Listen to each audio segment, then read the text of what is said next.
Alors, j'avais dit qu'on rajouterait une petite condition. J'avais dit tant que le user ne me donne pas un chiffre, et un chiffre compris entre 1 et 10, je lui repose la question sans lui faire perdre de points de vie.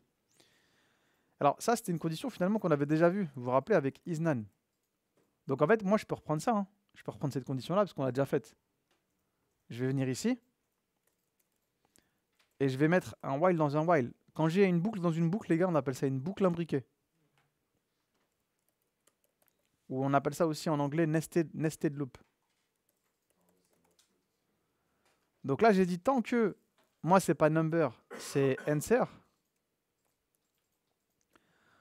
Tant que answer n'est pas un chiffre ou que il est supérieur à 10 ou inférieur à 1, je lui repose la question.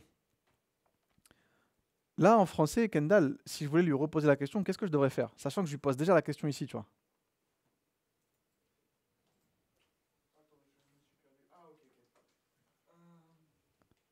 En fait, la marque, ce que j'aimerais faire, parce que moi, je veux pas lui faire perdre de points de vie. Donc, si je rentre dans le while, ça veut dire quoi? Ah, attends, je n'ai pas tout suivi. Tant que le user ne donne pas un chiffre qui prend un vie, je lui repose la question sans lui faire perdre le point de vie. Le point de vie, c'est les chances. C'est ça. C'est les trois chances. Donc, en vrai, ce que je veux faire, c'est que tant que ça, c'est vrai, Ouais. bah, en fait, je veux lui reposer la question. Et je ne sortirai pas de cette boucle-là tant que mon chiffre ne sera pas un chiffre compris entre 1 et 10. Oui. D'accord? Donc là, vous aviez plusieurs solutions. Soit je faisais un if plutôt qu'un while. Et là, je faisais continue. Si je fais continue, en fait, je suis en train de lui dire, si ce qu'il m'a donné, c'est pas un chiffre et il n'est pas compris entre 1 et 10, je vais aller à l'itération suivante. Ça veut dire que je vais sauter tout ça et je vais aller à la boucle suivante. Et la boucle suivante, bah, je vais revenir à la ligne 26. Vous avez compris? Ça permet d'aller à l'itération suivante. Donc ça saute juste le if else. Ça saute tout ce qui est après. Tout ce qui est après le continue ne sera pas exécuté. Je vais aller directement à la boucle suivante. La boucle suivante, bah, c'est ce qui commence à la ligne 26. Donc en gros, je suis en train de dire, si c'est pas un chiffre et que c'est pas entre 1 et 10, je reviens ici. Et là, qu'est-ce que je fais ici? Là, je repose la question. Donc soit on faisait avec un if, soit on faisait avec un while. C'est comme vous voulez. Moi, je pense que le if, il est plus simple. Et ça va me permettre de vous montrer continue.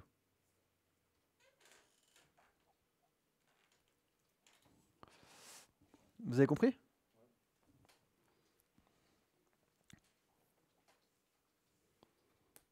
Donc, du coup, t'es chaud pour un chinois. Hein, Elliot?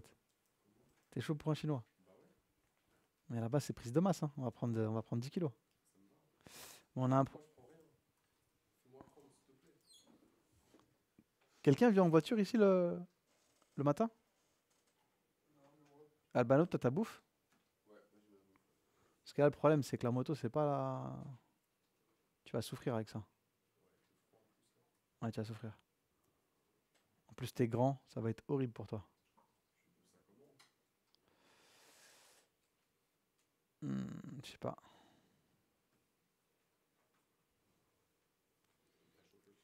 Albano, tu veux pas un chinois?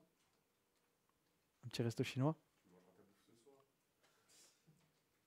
Comment on fait par exemple si on veut mettre un message, c'est comme tu es bête, nanana.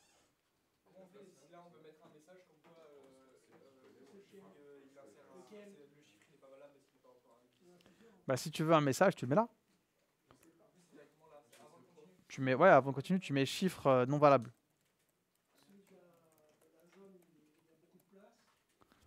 Non, mais j'en connais un où il y a toujours de la place, vous inquiétez pas. Donc, je vais recharger. Donnez-moi un chiffre entre 1 et 10, je vais mettre 20. Chiffre non valable. Et après, bah, si je donne un chiffre, ça fonctionne. Et si tu remets un chiffre non valable? Ça aurait fonctionné aussi, regarde. Si là, je mets 30, 22, c'est à l'infini en fait. Pourquoi? Parce que comme j'ai fait un continue, je saute le code qui est après, et du coup, j'enlève pas mes points de vie.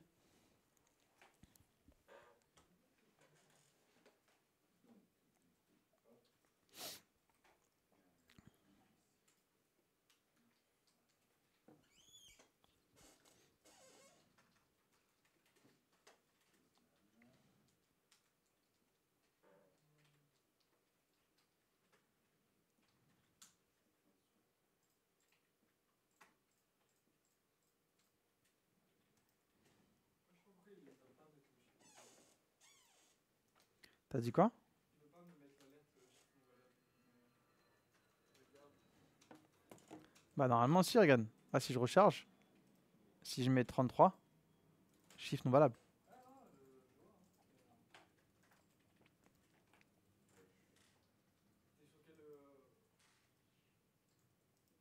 T'es sur quel moteur de recherche? Enfin, quel logiciel de réflexion? Quoi? Sur quel navigateur? Chrome. De toute façon, utilisez tout le temps Chrome, hein, vous posez même pas la question.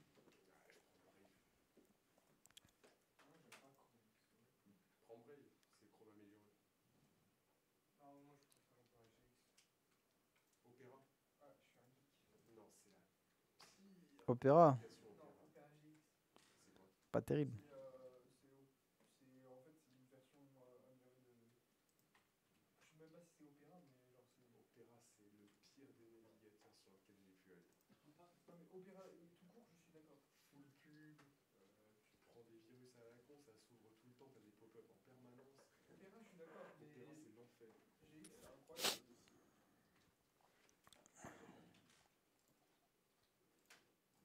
Après, si tu t'en sors avec Opera GX, Ah, GX, je te jure, c'est incroyable. Opera, j'ai jamais fait. Mozilla sur vous.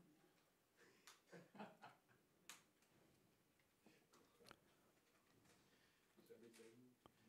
Moi, je suis sur Brave partout. Monolith, Brave. Internet Explorer. Mon Dieu. Ah ouais, c'était le même. Ouais, celui qui ouvre Internet Explorer, les gars, on va s'embrouiller. Firefox, hein, la base. Edge, Firefox, c'est mieux que. c'était une époque, ça, Firefox. Hein. Vraiment, c'était une époque, Firefox. Après, ils n'ont pas suivi. Mais une période, c'était le truc à prendre quand tu étais développeur, c'était Firefox. Ah, j'étais pas développeur, mais c'était Firefox. Mon préféré, c'était Firefox. Donc tu tapais un peu dedans. C'était les premiers à faire le truc inspecté, je crois, sur les pages. C'était là où je faisais des trucs Call of Duty, où je t'ai dit, je changeais directement dans le site. C'était sur Mozilla Firefox et que ça fonctionnait. C'est good? Bah ouais, hein. Mais moi, Chrome aujourd'hui, je trouve ça horrible. C'est inutile. Ça me bouffe tout, en fait. Prends Brave, connexion sécurisée, t'as Tor qui est incrusté dedans. Non, en fait, quand tu regardes ça. Là, tu vois, regarde. Petit raccourci. Ah, le petit Image, j'ai 64 Go de Tor RAM, browser. en fonction Voilà. en pourcentage. Tout simplement. Moi, j'ai 3000 onglets, en fait, il est fait pour beaucoup Et plus ben. en fond. Que GX, il va pas prendre. Est-ce qu'il y a des questions, les gars? Les gars, est-ce qu'il y a des questions sur ça? Non, là, pour moi, c'est le. Sur continu, tu peux mettre des valeurs, il y a des trucs à faire dessus, ou c'est juste. Non, juste continue. C'est juste un mot-clé. Donc les gars, break, ça vous fait sortir. Et continue, ça vous envoie à l'itération suivante. Une itération, c'est un tour, c'est une boucle. D'accord? Donc comme là, je fais continue et que j'ai pas fait de changes moins, bah, s'il vous met 20 chiffres trop grands ou trop petits à la suite, bah, le jeu ne va pas s'arrêter. D'accord? Maintenant, j'aimerais qu'on fasse un dernier truc, parce que vous me connaissez, moi j'aime bien sauter un peu les étapes. On va voir les fonctions. Les fonctions, les gars, c'est pas compliqué. On en a vu qui étaient prédéfinis. C'est quoi? C'est un espèce de petit morceau de code nommé. D'accord? On va mettre votre code dans un endroit, ça s'appelle une fonction. Elle a un nom. Quand on appelle cet endroit-là, ça exécute le code qui est à l'intérieur. Bah, c'est exactement ce qu'on va faire ici, parce que moi j'aimerais bien proposer à la personne si elle veut rejouer ou pas la partie. Donc si elle veut rejouer ou pas la partie, ça veut dire qu'en gros, il faudrait que je puisse réexécuter tout ça. Une deuxième fois, voire une troisième fois, voire 20 fois. Donc si j'ai envie, je ne peux pas faire un while, parce que le while il va forcément s'arrêter un jour.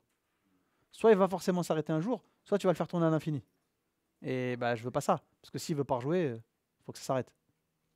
Mais c'est quand même une bonne remarque ce que tu as dit. Donc si je veux pouvoir, en gros, réexécuter ça quand je veux, et où je veux, eh ben, je vais mettre ça dans une fonction. Alors, comment est-ce qu'on fait pour mettre ça dans une fonction? On utilise le mot-clé function. On va créer notre propre fonction. Jusqu'à présent, je vous ai appris à utiliser des fonctions prédéfinies, comme alerte, prompt, confirme. Ben là, on va créer notre propre fonction. Pour créer votre propre fonction, on utilise le mot-clé function. Nous, on va l'appeler game, parce que bah, c'est un jeu. ou on va l'appeler, je sais pas, play game. Accolade ouvrante, accolade ouverte. Enfin, accolade ouvrante, accolade fermée. Et tout le code, je vais le mettre à l'intérieur.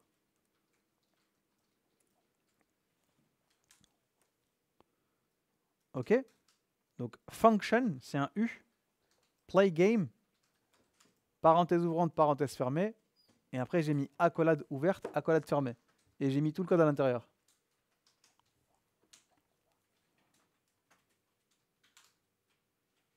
Donc d'abord c'est parenthèse et après Hell yeah.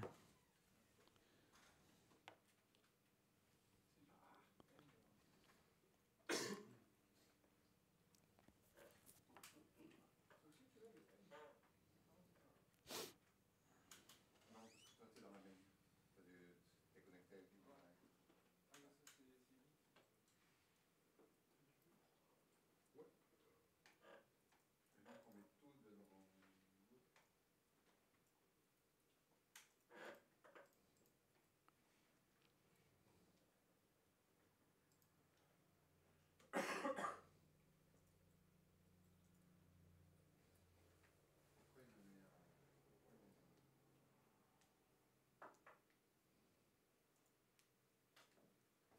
C'est bon?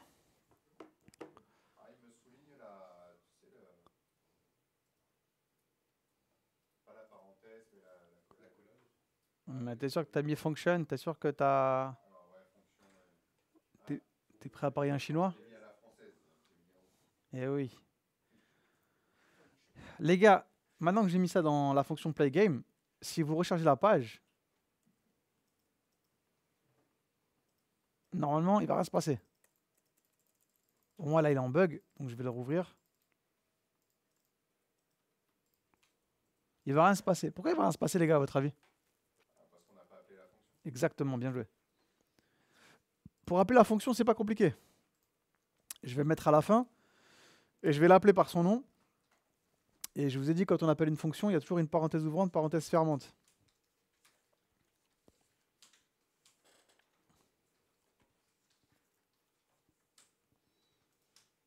Donc là, en faisant ça, Igor, je vais avoir exactement la même chose que ce que j'avais avant. Mais moi, ce que j'aimerais, Igor, I would like the user to be able to play again. Donc j'aimerais qu'on puisse demander au joueur qui rejoue la partie, s'il a envie de le faire ou pas. Ça, je vais le faire où? Bah, je vais le faire ici à la fin. C'est à la fin ici que je vais lui dire est-ce que tu veux rejouer ou pas. Qu'est-ce que je vais devoir faire? Je vais déclarer une variable et je vais l'appeler par exemple, je sais pas, play again. Et je vais lui demander s'il veut rejouer. Do you wanna play again, man?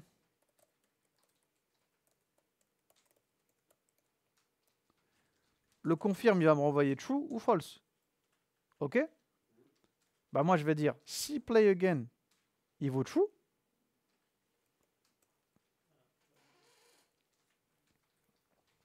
Qu'est-ce que je fais? Si play again, il vaut true.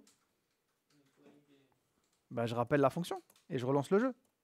Sinon, je lui fais une alerte qui dit, je sais pas, merci pour votre partie. Ouais. Play, j'avoue, j'ai fait un play game.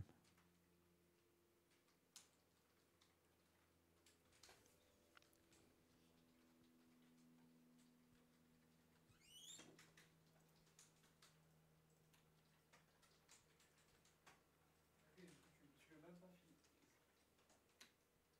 Ah ouais, si tu fais play game, en fait, il faut que ça soit true. Et ouais. Là, ce que j'ai écrit, les gars, c'est comme si j'avais fait égal égal true. Ah, mais je pensais que ça allait être genre if play game égale true. Ah, ok, ouais. C'est ça, en fait. Ça, c'est la même chose. D'ailleurs, j'aurais même pu faire ça. Hein. J'aurais pu faire... Non, c'est bon, j'aurais juste fait ça. Donc ça, là, c'est la même syntaxe que la ligne 60. J'ai dit, en fait, si ça, c'est true, tu vois. Parce que play again, c'est soit false, soit true. Donc si je mets if play again, bah ça fait true, tu vois.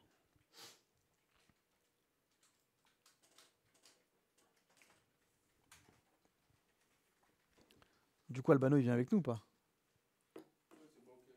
Tu viens? Vas-y, carré.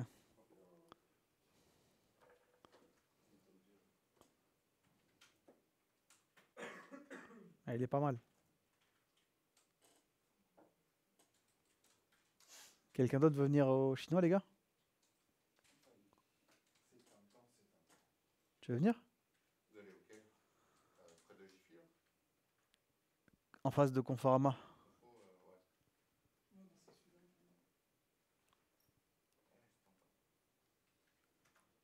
Histoire qu'on dorme tous ensemble. Tu viens? Vas-y, un carré, c'est bon ça. Florian, tu viens? Non? T'aimes pas?